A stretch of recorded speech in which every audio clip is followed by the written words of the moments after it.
Nengo bulungi Spice. Sina buzibu ndi mu nyumba ya Mukama. Happy birthday Pastor Wilson Bugembe. Banange birthday nungi pastor waffe omulungi. Okay. Bane tukwagala nnyo tuli wano ku church era tuzojjaguza naye. Ndi wa mukisa okubanga nange nze nenjaguza ne pastor. Antembadendo kubuuza nti Pastor Wilson Bugembe amongst all the artists lwaki gwa asazeewo okujaguza.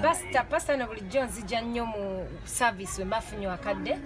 Olumu asabira n'okunsabira ku simu ngendako ewaka n'ansabira olumu ajja ewaffe n'atusabira ffenna ne ttiimu yange so omukwano gwaffe okutwaliza awamu so that's why nkitegedde